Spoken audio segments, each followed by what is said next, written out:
Halo, apa kabar sahabat tangguh? Kami hadir membawa informasi upaya Indonesia dalam membangun ketangguhan bangsa menghadapi bencana. Disiarkan dari studio BNPB, inilah program Kilas Pekan. Kita mulai dari berita pertama. Badan Nasional Penanggulangan Bencana berpartisipasi pada latihan gabungan dan bakti siaga bencana berbasis masyarakat Palang Merah Indonesia atau SIBAT PMI tingkat nasional 3 tahun 2024 yang diselenggarakan pada 23 hingga 26 September di Kebumen, Jawa Tengah. Deputi Bidang Pencegahan BNPB Prasinta Dewi mengemukakan strategi membangun ketangguhan di tengah krisis iklim dengan respons antisipatif berbasis masyarakat. Melalui talkshow Sinergisitas dalam membangun ketangguhan iklim, Prasinta Dewi menyebut masyarakat sebagai garda terdepan dalam penanggulangan bencana yang menjadi pion yang paling efektif dalam merespons krisis iklim.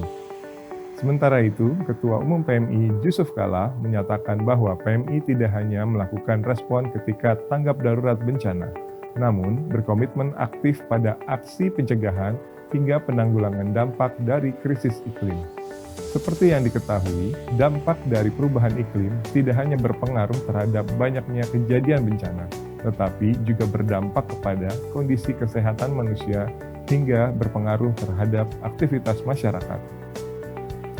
Diharapkan para relawan SIBAT PMI dapat menjadi modal sosial masyarakat untuk mendorong aksi antisipatif mengatasi krisis iklim melalui kegiatan sederhana yang dapat diimplementasikan mulai dari tingkat desa. BNPB menginisiasi operasi modifikasi cuaca dalam rangka penanganan siaga darurat kekeringan dan karhutla di Provinsi Nusa Tenggara Barat.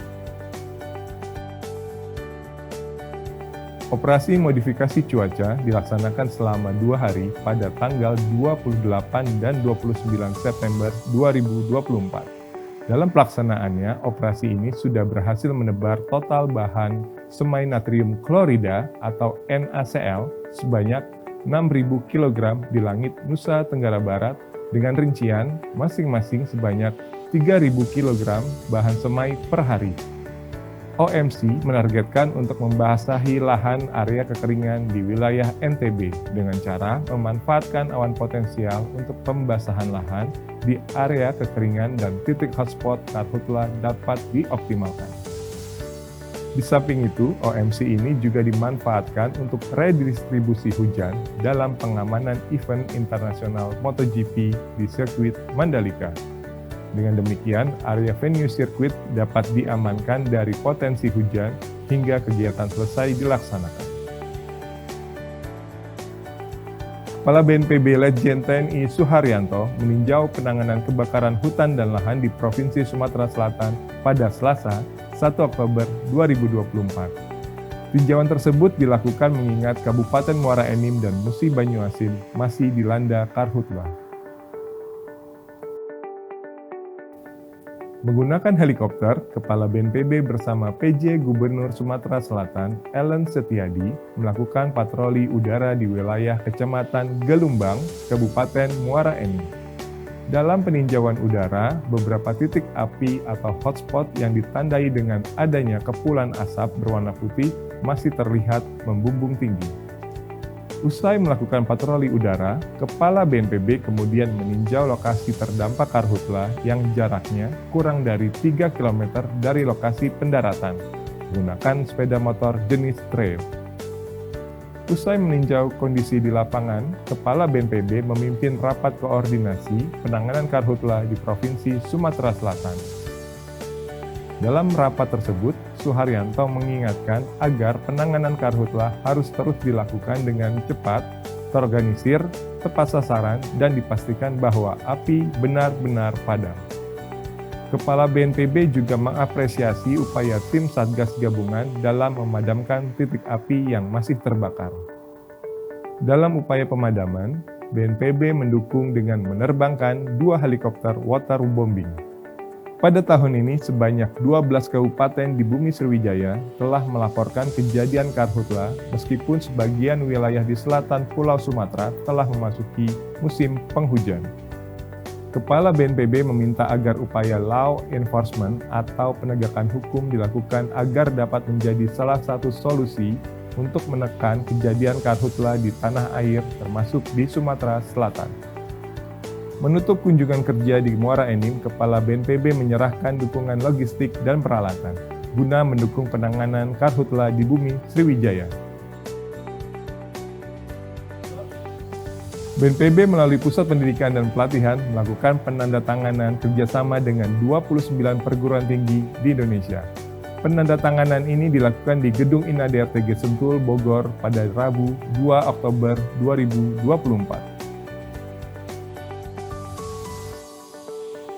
Kerjasama ini bertujuan untuk pemenuhan dan peningkatan kapasitas fasilitator kebencanaan melalui kolaborasi dengan institusi pendidikan tinggi.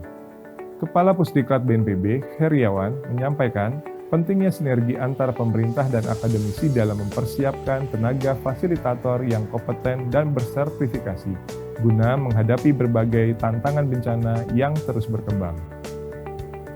Kedepannya, perguruan tinggi yang terlibat dalam kolaborasi ini akan mendukung BNPB dalam pelatihan, penelitian, dan sertifikasi tenaga ahli kebencanaan. Kerjasama ini diharapkan dapat menjadi fondasi kuat untuk mempercepat pemenuhan kebutuhan fasilitator kebencanaan yang handal di Indonesia. Kerjasama ini juga diharapkan dapat meningkatkan kualitas pendidikan kebencanaan di berbagai daerah, sehingga masyarakat lebih siap dan tanggap dalam menghadapi potensi bencana.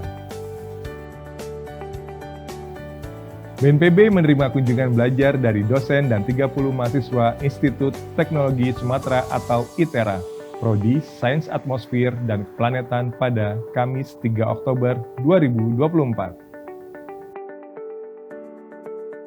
Kunjungan diawali dengan paparan yang disampaikan oleh petugas dari bidang data dan informasi terkait data bencana Indonesia pada kurun waktu 1 dekade terakhir, karakteristik hingga ancaman bencana di Indonesia. Selanjutnya, para peserta kunjungan diajak berkeliling diorama edukasi bencana oleh petugas diorama dari bidang komunikasi kebencanaan. Petugas menjelaskan berbagai macam jenis bencana melalui maket, miniatur, poster, hingga alat peraga yang tersusun rapi di lantai 11 dan 12 geraha BNPB.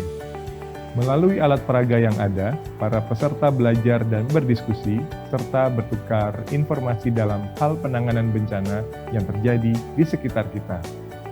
Kunjungan diorama ini merupakan salah satu upaya sosialisasi dan edukasi kebencanaan yang bertujuan untuk menumbuhkan kesadaran diri terhadap potensi bencana yang ada di sekitar kita.